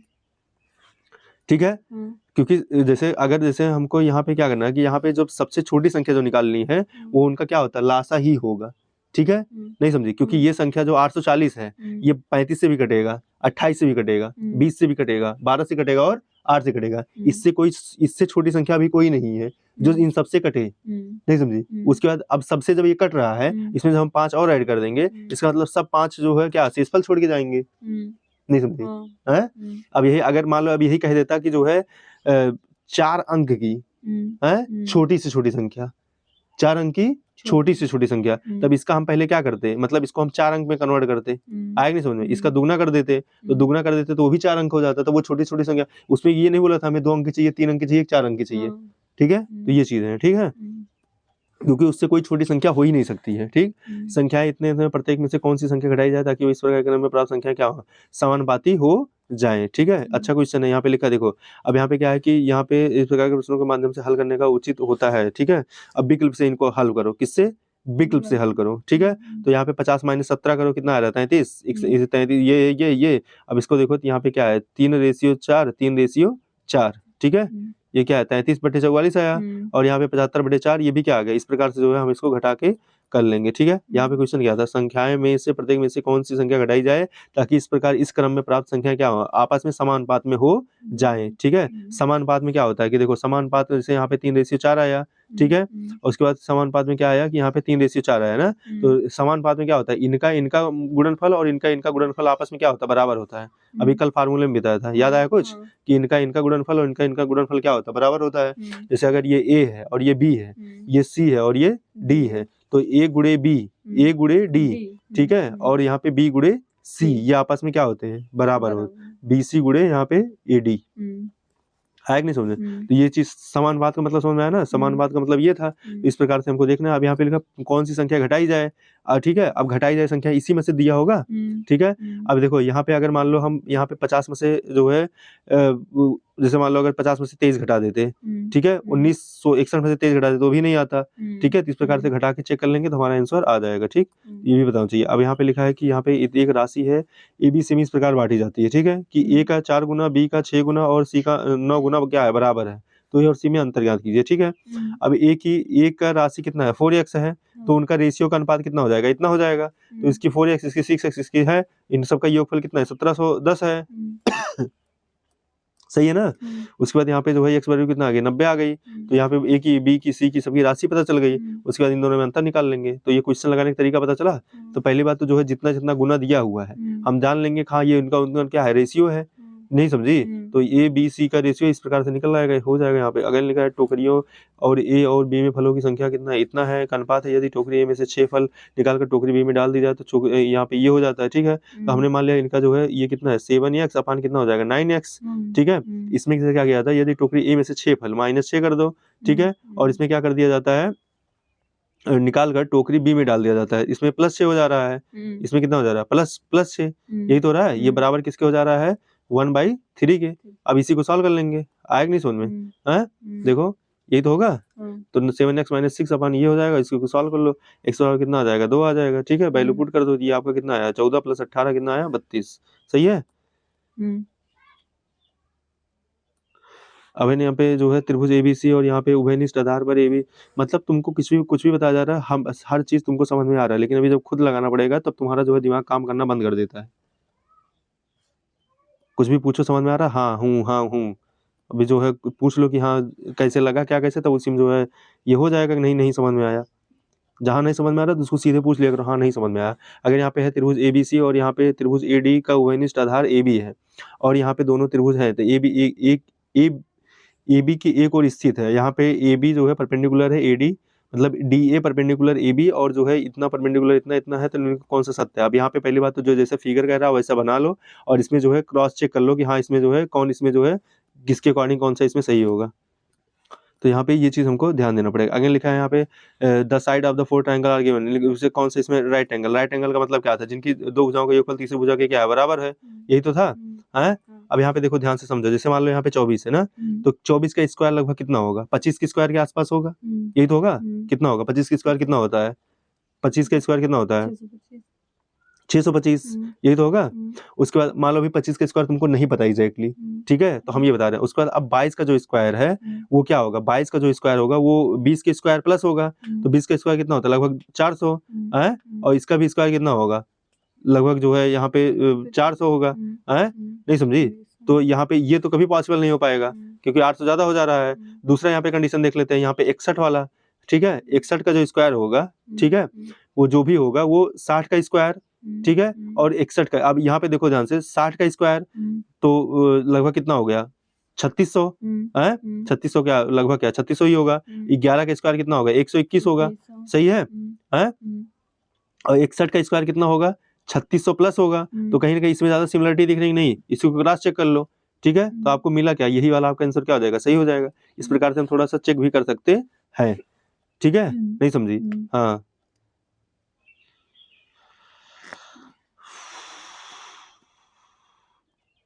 तो पाइथागोरस प्रमेय में ये होता है, क्योंकि पाइथागोरस प्रमेय में समकोण का मतलब क्या होता है, एक भुजा का स्क्वायर दो भुजाओं के स्क्वायर के योगफल के बराबर होता है। किसी चतुर्भुज के तीन कोण इतने अनुपात में है, चतुर्भुज के सबसे कोण चतुर्भुज के चारों कोणों का योगफल कितना होता है 360 होता है। तो यहाँ पे 3x 5x 7x 9x मान लेंगे, 360 कर लेंगे। उसके बाद x की वैल्यू कितनी आ गई 15 आ गई। अब वैल्यू पुट कर देंगे, यहाँ पे आया कि नहीं समझ में। फिर लिखा है यहाँ पे किसी त्रिभुज का परिमाप कितना है 12 सेंटीमीटर, ठीक है, यदि इसकी सभी भुजाओं की लंबाई कितनी है पूर्णांक में है, तो इस प्रकार के कितने विभिन्न त्रिभुज संभव हैं, ठीक है, नहीं समझी। अब यहाँ पे कह रहा है, ये क्वेश्चन ये कह रहा है कि यहाँ पे एक त्रिभुज है, ठीक है, इसका परिमाप, परिमाप मतलब क्या होता है भुजाओं का योग, ठीक है। अगर ये AB ऐसे है ABC है तो मतलब AB, ठीक है, AB plus BC plus CA 12 है। अब ये जो है ये कैसे संभव होगा, ये हमको पता होना चाहिए कि त्रिभुज में अब यहाँ पे क्या है तीनों पूर्णांक है, क्या है तीनों पूर्णांक है, तो ये क्या जो है समबाहु त्रिभुज हो सकता है, समबाहु त्रिभुज, एक समबाहु त्रिभुज हो सकता है जिनकी तीनों भुजाएं क्या आपस में बराबर हो, हैं, नहीं समझी, तो ये तीन तीन तीन हो जाएगा, समबाहु त्रिभुज हो जाएगा। दूसरा क्या ये हो सकता है कि एक जो है मान लो 4 कर लें, एक क्या कर लें 5 कर लें, और एक क्या कर लें 5 4 9 9 3 12, एक को 3 कर लें, क्या 9 हुआ, अच्छा हाँ, इसमें मान लो ये 4 4 हो जाएगा, ठीक है, क्या हो जाएगा 4 4, ठीक है, और ये क्या कर लो 4 5 3 हो जाएगा। लेकिन क्या 4 5 3 पॉसिबल है, इसको देखने के लिए हमको ये पता होना चाहिए कि त्रिभुज में किन्हीं दो भुजाओं का योगफल तीसरी भुजा से क्या होता है बड़ा होता है, नहीं समझी। तो यहाँ पे देखो 5 और 3 8 हो रहा है, तो चौथी भुजा से बड़ा है ना, 5 4 9 इससे बड़ा है कि नहीं। उसके बाद जो है तो ये भी पॉसिबल है, ठीक है, इस प्रकार से देखेंगे तो जो है और कोई पॉसिबल हो सकता है, बताओ। जैसे यहाँ पे क्या हम ऐसा कर सकते हैं, देखो 6 कर लें और 5 कर लें, 6 5 11 और एक ये कर लें 12, क्या ये पॉसिबल होगा। अब देखो यहाँ पे 6 5 11 हो जाएगा, ये एक से तो बड़ा है, लेकिन यहाँ पे 5 और 6 क्या हो जाएगा 5 और 1 6 हो जाएगा, और जो कि 6 और 6 क्या हो जाएगा बराबर हो जाएगा, ये पॉसिबल नहीं है, समझी। और कोई केस जैसे मान लो एक को हम क्या कर लेते हैं, एक को जो है हम यहाँ पे एक को 3 कर लिए, ठीक है, और इसको क्या कर लिए, इसको मान लो 4 8 तो कर ही चुके हैं। अब एक को मान लो इसको हम कर लेते हैं 2 कर लेते हैं, कितना कर लेते हैं 2, ठीक है, इसको कर लेते हैं 5, इसको कर लेते हैं 5, ठीक है। अब देखो किन्हीं दो का योगफल बड़ा होगा, 5 और 2 कितना हो जाएगा 7, इससे बड़ा होगा, 5 5 10 इससे बड़ा होगा, है, तो ये भी पॉसिबल है। तो टोटल 3 केस पॉसिबल है। समझिए, देखो वही बनाया भी है, आया कि नहीं समझ में। देखो एक ये हो गया समबाहु त्रिभुज, एक समद्विबाहु त्रिभुज हो गया जिसमें दो भुजाएं बराबर हैं, और एक क्या होगा आपका समकोण त्रिभुज होगा, ठीक है। 3 ही केस पॉसिबल है, ठीक है, क्योंकि हमको पता है किसी त्रिभुज में दो भुजाओं का योगफल क्या होता है तीसरी भुजा से बड़ा होना चाहिए। नहीं समझी, इसीलिए ये वाला केस पॉसिबल नहीं था। कौन सा? 6, 5 और 1 वाला, क्योंकि इन दोनों का योगफल क्या हो जाता है? 6 के बराबर हो जाता है। ऐसा त्रिभुज पॉसिबल नहीं है। ठीक है, नेक्स्ट यहाँ पे देखते हैं। देखो लिखा है कोई बस अपनी यात्रा के पहले 12 मिनट इतने किलोमीटर की चाल से और अगले 18 मिनट इतने किलोमीटर की चाल से चलती है। ठीक है, इस समय अवधि में बस कुल कितनी दूरी तय करती है? ठीक है, तो यहाँ पे देखो अब लिखा है कोई बस अपनी यात्रा के पहले 12 मिनट, ठीक है, 50 किलोमीटर प्रति आवर की चाल से चलती है। तो पहले जो है उसकी स्पीड कितनी थी? 12, मतलब वो ऐसे समझो कि वो 1 किलोमीटर में कितनी जा रही थी, मतलब 1 घंटे में कितनी जा रही थी? 50 किलोमीटर। ठीक है, 1 घंटे में 50 किलोमीटर जा रही थी। तो हम एक अगर ऐसे ही सिंपल समझ लें, इसका मतलब कि जो है हम 1 घंटे को क्या लिख सकते थे? हम 1 घंटे को हम क्या लिख सकते थे? 60 मिनट लिख सकते थे। मतलब इसको 5 गुणे 12 कर सकते थे। नहीं समझी? है मतलब ये 12 मिनट किसका हुआ? इसका 5वां भाग। तो ये भी कितना जाएगी? 5वां भाग जाएगी। तो इसको हम 5 गुणे 10 कर सकते थे। नहीं समझी? है मतलब 10 गुणे 5 कर सकते हैं, ऐसे ही समझ लो। 10 गुणे क्या कर सकते हैं? 5 कर सकते हैं। मतलब ये कितनी गई होगी 12 मिनट में? 10 किलोमीटर। कितनी गई होगी? कुछ समझ में आया? नहीं समझी? फिर कह रहा है अगले 18 मिनट इतने चाल से चली। ठीक है, अब 18 मिनट कितने चाल से चली? इतने चाल से। ठीक है, अब यहाँ पे जो है ये क्या कर सकती है? देखो ये जो है मतलब कि 1 घंटे में कितना मिनट होता है? 60 मिनट। कितना मिनट हुआ? 60। ठीक है, अगर 18 मिनट है, ठीक है, तो मान लो इसको हम 60 को क्या मतलब कि 15-15 मिनट का 4 मिनट कर सकते हैं। नहीं समझी? ठीक है, तो ये कितना हो जाता है? ये 4 का कितना हो जाएगा? 40 हो जाएगा। नहीं समझी? कितना हो जाएगा? 40। तो इसका मतलब ये क्या हुआ कि मतलब 15 मिनट में कितना चल गया होगा? ये 10 किलोमीटर। नहीं समझी? है इसका भी तो 10 किलोमीटर चला होगा 15 मिनट में। 3 मिनट अभी इसके पास और बचा है।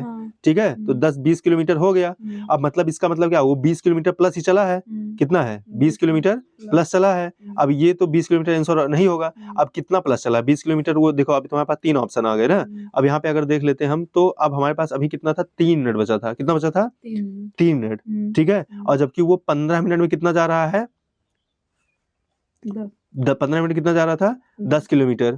ठीक है, अब इसका मतलब क्या होगा कि वो 3 मिनट में कितना गया होगा? तो ये 15 मिनट कितना है? ये जो है इसको हम 3 गुणे 5 कर सकते हैं और इसको क्या कर सकते हैं? 2 गुणे 5 नहीं कर सकते हैं। तो इसका मतलब 3 मिनट में कितना गया? 2। समझ में आया? नहीं समझे? ऐसे भी निकाल सकते थे। ठीक है, और दूसरा तरीका ये है, तो हम पहले वो तो ऐसे समझाने के लिए बता दिया। अब यहाँ पे पहले दूरी 4 गुणे कितना हो जाएगा? समय हो जाएगा 10 किलोमीटर। दूसरी में क्या है? 4 गुणे समय 12 किलोमीटर। आया समझ में? नहीं समझी? तो यहाँ पे जो है दोनों क्या हो जाएगा? ऐड ऑन हो जाएगा। ये सबसे बढ़िया तरीका था। ठीक है, वो तो एक समझने के लिए तरीका है। अगर मान लो जैसे अभी नॉर्मल दिया होता तो ऐसे लगा लेती। ठीक है, हाँ।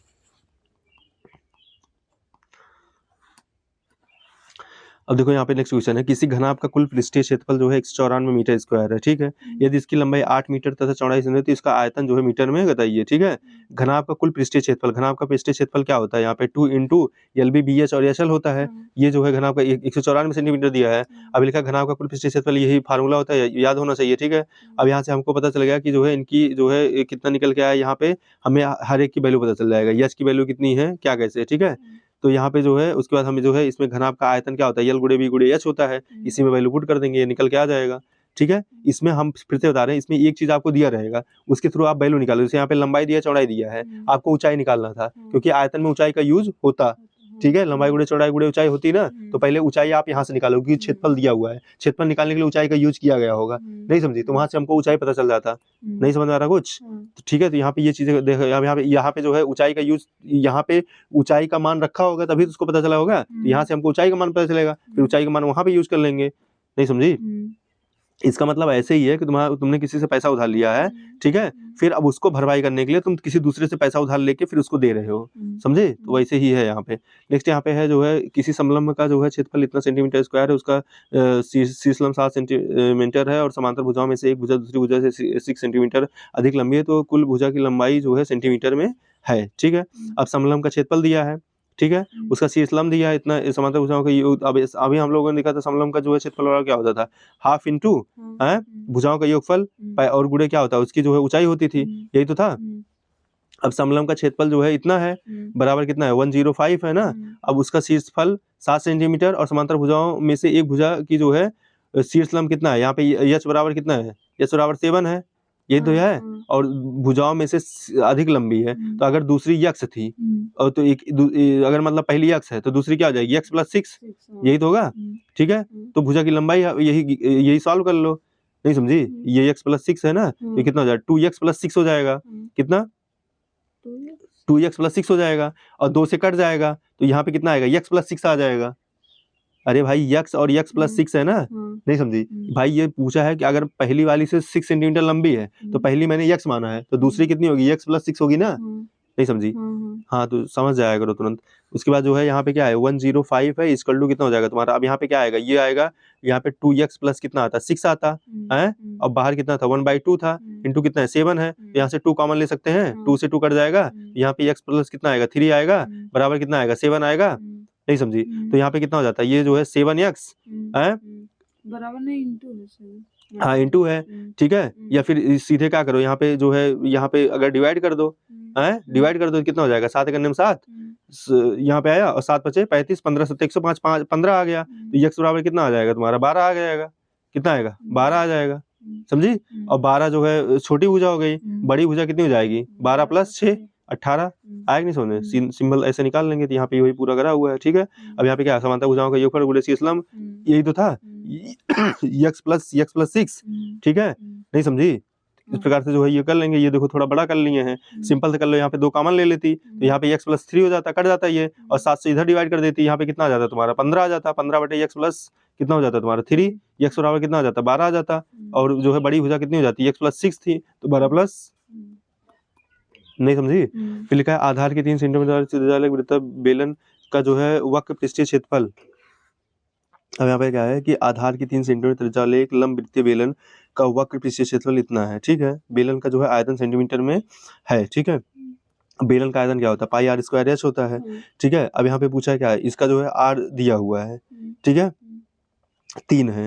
अब हमें क्या चाहिए, पहले हमें यच चाहिए। अब यच हमको कहाँ से पता लगा, इनके पृष्ठीय क्षेत्रफल से। अब पृष्ठीय क्षेत्रफल क्या होता है, 2πr/h होता है, ठीक है। देखो यहाँ पे यच है कि नहीं, अब यच का इन्होंने यूज करा है, अब यच से हमको वैल्यू यहाँ पे पता चलेगी कितनी, 5 सेंटीमीटर, ठीक है। तो 5 सेंटीमीटर चलेगी तो हमके बेलन का जो आयतन होता है πr²h, ठीक है। पाई की वैल्यू कितनी होती है, 22/7, या फिर जो है यहाँ पे ये 3.14 होता है, समझी। पुट कर देंगे, हमारा वैल्यू निकल के आ जाएगा, सही है। नेक्स्ट यहाँ पे है, यदि इतना इतना इतना प्रत्येक में यक्स जोड़ा जाए तो इस प्रकार प्राप्त संख्या समानुपात होती है, तो इतना इतना मान याद करो, ठीक है। अब क्या है, समानुपात है, समानुपात का मतलब अभी मैंने बताया था ना कि जो है में प्रत्येक में क्या है, यक्स जोड़ा जाए, ठीक है, क्या हो, यक्स जोड़ा जाए। तो यदि इतने में प्रत्येक में यक्स जोड़ा जाए तो इस प्रकार प्राप्त संख्या समानुपात, मतलब मान लो यहाँ पे क्या है, आपने 14 + यक्स करा, ठीक है, और यहाँ पे क्या करा है, 12 + यक्स, ठीक है। तो ये क्या होगा, समानुपात होगा, 34 + यक्स है और 30 + यक्स ना। इसका मतलब क्या होगा यहाँ पे, इसका मतलब जो है इनका और इनका मल्टीप्लाई, ठीक है, इनके और इनके मल्टीप्लाई की क्या है, बराबर है, यही तो मतलब हुआ ना। मतलब हम क्या करेंगे, 12x और 34 + यक्स, 12 + यक्स, एंड यहाँ पे इनका इनका मल्टीप्लाई क्या होगा, एक दूसरे के बराबर होगा, ठीक है। एक दूसरे के बराबर होगा तो हमको क्या पता चलेगा, x की वैल्यू पता चलेगा, ठीक है। अब इसी को सॉल्व कर लेंगे, तो देखो यहाँ पे ये करे हैं, ठीक है। अब समानुपात का नियम क्या होता है कि जो है, देखो यही तो हुआ, आएगा नहीं समझ में कुछ, ठीक है। जब नियम आपको पता है तो चीजें कभी गलत नहीं होंगी, इनका और इनका मल्टीप्लाई, इनका और इनका मल्टीप्लाई, ठीक है। अब वही मल्टीप्लाई करो, ठीक है, मल्टीप्लाई करके यहाँ पे जो है हमको x वैल्यू कितनी निकल के आएगी, 6 निकल के आएगी। इसको देख लेना, अगर कहीं समझ नहीं आएगा तो फिर अपना सर्वर पटक के देख लेना, ये सब बेसिक चीजें आनी चाहिए, ठीक है। यहाँ पे x बराबर कितना आ जाएगा, 6 आ जाएगा। अब x की वैल्यू जो है पुट कर दो यहाँ पे, ठीक है, नहीं समझी। तो 12 × 6 = 72 और 9 = 81, 81 किसका अंडर रूट है, समझ में, हाँ, मतलब 9 का स्क्वायर अंडर रूट नहीं है, ठीक है। अगेन यहाँ पे लिखा है यक्स का वह मान ज्ञात कीजिए जो इस इक्वेशन को क्या करता है, संतुष्ट करता है। पहले यहाँ पे यक्स की वैल्यू निकाल लो, तो यहाँ पे जो यक्स वैल्यू जो आएगा उसको पुट करो, किसमें कौन सा किसको सेटिस्फाई कर रहा है, नहीं समझी। तो यहाँ पे यक्स की वैल्यू निकाल लो, यक्स वैल्यू कितना आ रहा है, 8 आ रहा है। अब हर एक ऑप्शन पे चेक करके देख लो, ठीक है, किसको सेटिस्फाई कर रहा है, सिंपल है ना। यहाँ पे लिखा है इतना x प्राप्त करने के लिए इतने में से क्या घटाना चाहिए, ठीक है, बिल्कुल है। तो इतने में हम देख लेंगे, इतने में से क्या घटाना चाहिए, तो हमने मान लिया कितना, z घटाना चाहिए, तो z घटा दो, z घटाएंगे इसके बराबर आना चाहिए, तो z की जो वैल्यू आएगी फिर वही जो है आंसर हो जाएगा आपका, सही है। अब यहाँ पे जो है क्वेश्चन है, पूछा है कि इसका सॉल्व करना है, यहाँ पे इसका मान बताना है। अब यहाँ पे फिर वही चीज आपको ध्यान देना है कि यहाँ पे माइनस माइनस का मल्टीप्लाई या गुणा जो है कैसे क्या होता है, ठीक है। तो यहाँ पे जो है ब्रैकेट का अगर आप ध्यान देंगे, और जो है जो बदमाश का रूल होता है, पहले भाग, पहले ब्रैकेट, ठीक है, फिर ऑफ, फिर जो है यहाँ पे आपका क्या होता है डिवाइड, फिर मल्टीपल होता है, फिर एडिशन होता है, फिर सब्सट्रैक्शन होता है। उसको आप यूज करेंगे तो सिंपल सा निकल जाएगा। उस पर लिखा भिन्नों को अवरोही क्रम में व्यवस्थित कीजिए। अवरोही क्रम में व्यवस्थित करने के लिए आपको पहले इनको क्या करना पड़ेगा, पहले आप इनका लासा मासा निकाल के कर लीजिए, या फिर क्या करिए संख्या को, हर संख्या को डिवाइड कर दीजिए। अगर आपको डिवाइड करना आता है तो आप वो करिए, अगर आपको लासा मासा निकालना आता है तो वो करिए, अगर दोनों नहीं करना आता है तो फिर दोनों सीखिए, ठीक है। या तो जो है क्वेश्चन स्किप कर गया, ये हंसना नहीं है, जो है वो सच्चाई है, जो है इसमें टाइम तो लगेगा, सीखना तो पड़ेगा यहाँ पे। उसके बाद जो है यहाँ पे दिया, देखो यक्स, यदि x बराबर इतना है और y बराबर इतना है और जो है z बराबर इतना है, तो यहाँ पे इनके महत्तम समाकवर्तक, महत्तम समाकवर्तक नियम क्या होता है इसमें, देखो अब यहाँ पे क्या होगा कि इसमें जो है महत्तम समाकवर्तक के लिए हम लोग क्या करते हैं, एक तो होता है एलसीएम होता है ना, एलसीएम ही तो क्या है, महत्तम समाकवर्तक है। लघुत्तम समाकर्तक। अच्छा हाँ, लघुत्तम समाकवर्तक, ठीक है, उसको बोलते हैं क्या, हाईएस्ट कॉमन फैक्टर ना। तो इसमें अब देखो इसमें क्या करेंगे, देखो कौन कौन सा इसमें जो है वो हो रहा है। देखो यहाँ पे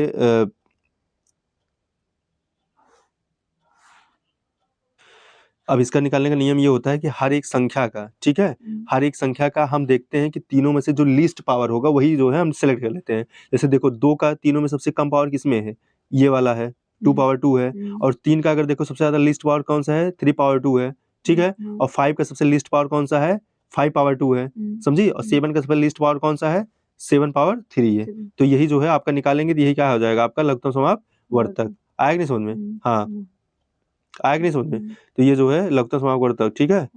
तो ये हो गया। आगे लिखा है अंकगणित में 2 अंकों के लघुत्तम समाकवर्तक सबसे अधिक छोटी संख्या को कहते हैं, दोनों से क्या विभाजित करके, पता ही है ये सब, ठीक है। हाँ ये हो गया। अब यहाँ पे क्या है कि यदि पी क्यू आर आर अभाज्य संख्या है तो जो है इनका मान क्या है, ठीक है। अब इनका मान बताना, ठीक है। अभाज्य संख्याएं हैं, अब अभाज्य संख्या का मतलब क्या होगा, अभाज्य संख्या पता है ना क्या होता है, 2 3 5 ना, 7 9 तो नहीं होगा, 11 होगा, ठीक है। ये चीज है। अब इनको जो है पहले हम क्या करेंगे, इनको हम किसमें करेंगे, मतलब इसको काटो पीटो, ठीक है, 2 से काटो, फिर 3 से काटो, जैसे जैसे कटे, ठीक है। फिर इनको जो है कहने का मतलब यहाँ पे ये 3 संख्याएं होंगी। इससे एक चीज हमको पता चल रहा है, ये 3 संख्याएं से कटेंगी, ठीक है। एक संख्या आएगी जिसका स्क्वायर होगा, एक संख्या आएगी जिसका क्यूब होगा, फिर यहाँ पे हमको वैल्यू पता चल जाएगी ना, फिर उठा के वैल्यू पुट कर देंगे, ठीक है। जैसे यहाँ पे देखो ये करा है, इसको जब हमने काटा तो यहाँ पे देखो 2 जो है 4 बार आया, 3 जो है 3 बार आया, 11 जो है 2 बार आया। तब यहाँ पे जो है पुट कर लो, हमको पी के वैल्यू पता चलेगी, कंपेयर कर लेंगे। अब देखो इसका जो है किसका स्क्वायर 3 बार है, इसका किसका स्क्वायर जो है 4 बार था, तो यहाँ पे आर का, ठीक है। ये गलती मत कर देना कि जो है ये समझ लेना कि ये एकदम पूरा रेप्लिकेट है, पी बराबर 2 कर लेना और इसके बराबर ये कर लेना, नहीं समझी। क्योंकि हमको पावर देखना है, आर जिसकी पावर 4 है वही आर है, समझी। तो यहाँ पे आर किसकी पावर 2 का, तो इसलिए आर कौन है, 2 है। ये चीज यहाँ पे ध्यान देना पड़ेगा, ठीक है। अगेन है यहाँ पे वैल्यू पुट कर लेंगे, फिर लिखा है यदि 7 अंक वाली संख्या इतनी है तो 72 से भाज्य है ना। तो यहाँ पे जो है मान याद करें। अब 72 से भाज्य का नियम क्या होता है, 12 छक 72, ठीक है। कोई भी संख्या अगर 72 से भाज्य है, ठीक है, तो अब इसको क्या लिख सकते हैं, 72 को क्या लिख सकते हैं हम बताओ। इसको हम 72 को लिख सकते हैं 12, 6 गुणे 12 लिख सकते हैं, क्या लिख सकते हैं 6 गुणे 12, ठीक है। और 12 को भी क्या लिख सकते हैं हम, मतलब जो है 12 को क्या लिख सकते हैं 6 गुणे 2, ठीक है, समझी। तो मतलब कोई भी संख्या मतलब 72 से भाज्य है तो इसका मतलब किससे भाज्य, या इसको हम लिख सकते हैं, अब यहाँ पे इसको क्या लिख सकते हैं 8 छक 72, क्या लिख सकते हैं 8 छक 72 ना। तो इसका मतलब संख्या 8 से विभाज्य होना चाहिए, 6 से विभाज्य होना चाहिए, ठीक है। 6 से विभाज्य तक नियम क्या है कि संख्या जो है लास्ट में 2 और, मतलब देखो अब इसका मतलब ये हो गया कि 9 तो कभी नहीं आएगा क्योंकि 2 से नहीं कटेगा, नहीं समझी। उसके बाद 7 भी नहीं आएगा। अब यहाँ पे 8 और जो है तुम्हारा 6 होता।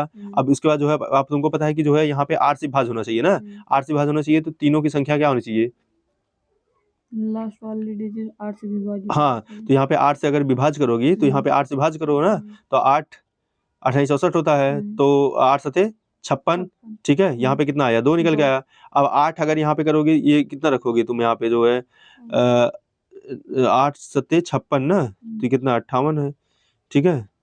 तो सॉरी इनका योगफल होता है कि ये संख्याएं तीनों होती हैं, भाज्य होती हैं। एक तीनों मिनट, संख्या एक मिनट, 8 छक 72 नहीं होता बेवकूफ, 8 9 72 होता है। हर जगह बस हाँ हाँ कर दो।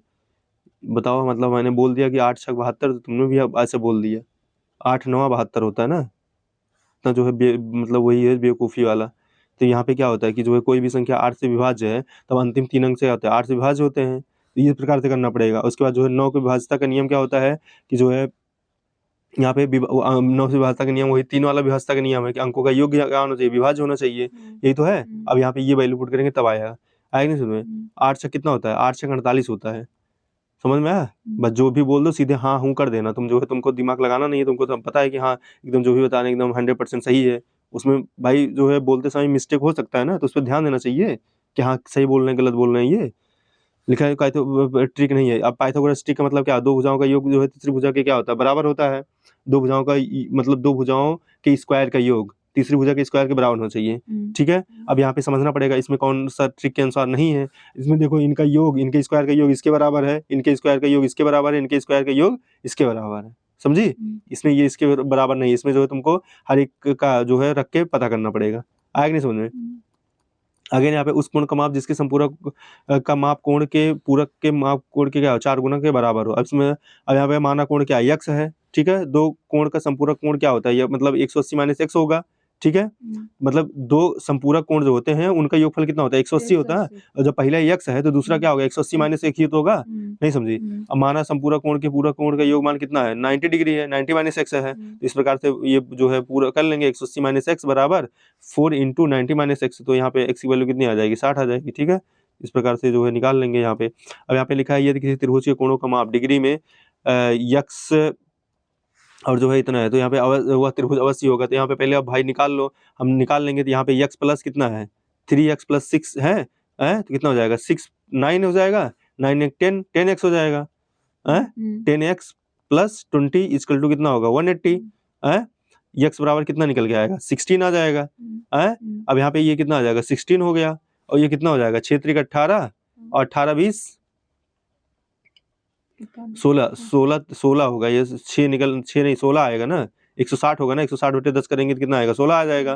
तो 16 आएगा तो 16 3 48 48 20 68, और ये कितना हो जाएगा 16 छक्का 96 ना, तो ये क्या होगा, ये जो है अब इस प्रकार से निकालेंगे तो अब देखा जाएगा तो जो है ये क्या हो रहा है एक प्रकार से अधिक कोण हो जाएगा, क्या हो जाएगा अधिक कोण हो जाएगा, ठीक है। क्या होगा अधिक कोण, ठीक है। तो यहाँ पे ये चीज है, देखो x वैल्यू कितनी आई 16 आ गई ना। अब यहाँ पे बड़ा कोण क्या होगा 96 हो जाएगा, जो कि क्या एक अधिक कोण है, ठीक है। अधिक कोण इस प्रकार से बनेगा, ठीक है।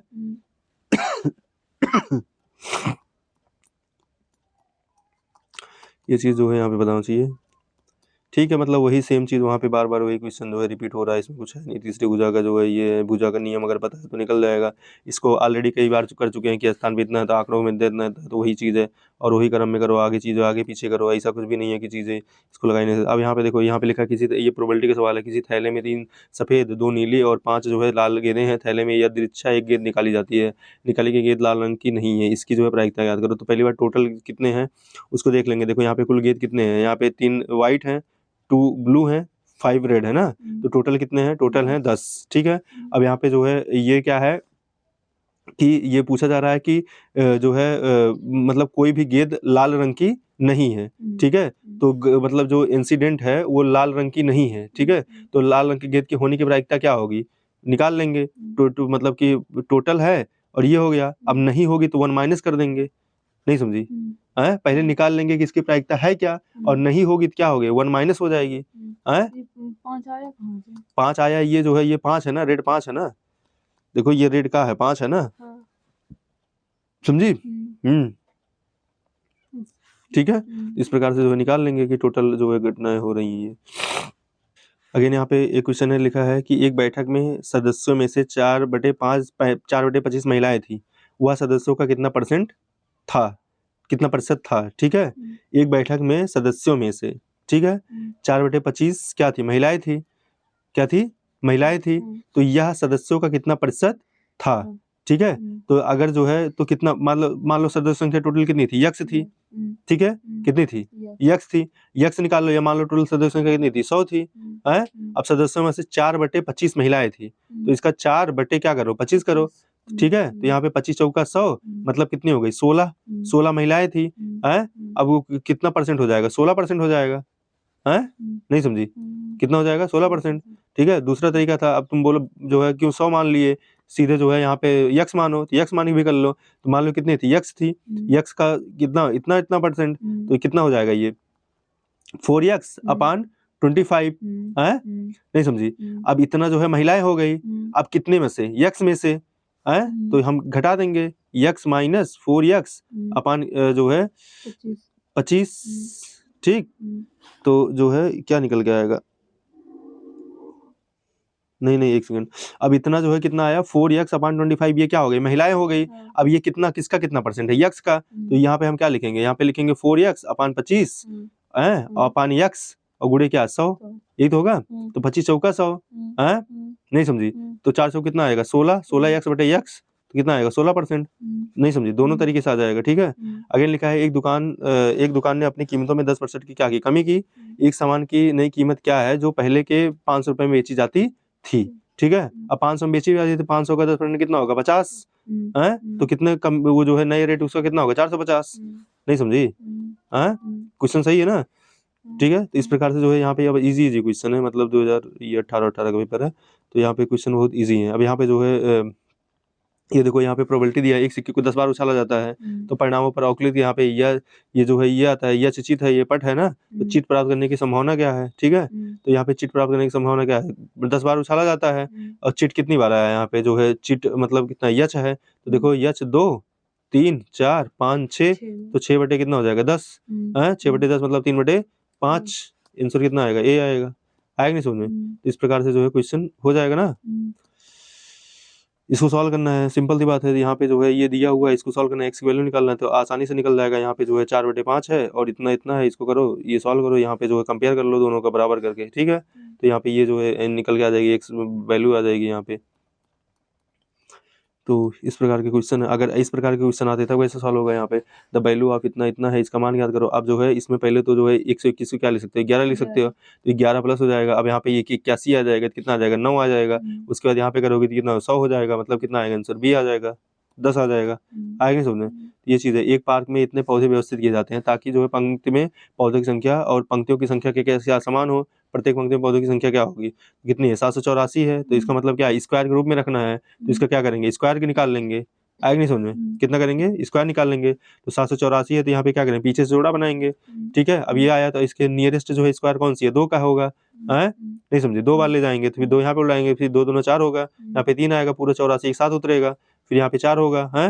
अब संख्या ऐसी रखनी है जो इससे ज्यादा ना हो या इसी के पास हो, तो यहाँ पे 8 बार जाएगा, तो कितना आएगा 28। आएगा नहीं समझ में, है ठीक है। इसी प्रकार के क्वेश्चन आएंगे। आई होप कि हम लोगों ने लगभग 100 क्वेश्चन कर ही लिए हैं। यहाँ पे 700 मीटर क्षेत्रफल के आयताकार टैंक को भरने के लिए 140 मीटर क्यूब पानी की आवश्यकता है, तो टैंक में पानी का स्तर की ऊंचाई क्या होगी बताओ। अब दिया है यहाँ पे दिया है टैंक का आयतन जो है कितना है 140 सेंटीमीटर क्यूब है, तथा टैंक का क्षेत्रफल कितना, लंबाई गुणे चौड़ाई 700 मीटर क्यूब है। टैंक का आयतन कितना, लंबाई गुणे चौड़ाई गुणे ऊंचाई हो जाएगा, और जो है यहाँ पे आयतन ये दिया हुआ है, ठीक है। अब यहाँ पे निकाल लेंगे तो हमारा ये वैल्यू निकल के आ जाएगा, ठीक है। ये चीजें थी, ठीक है। इसको स्टॉप करते हैं।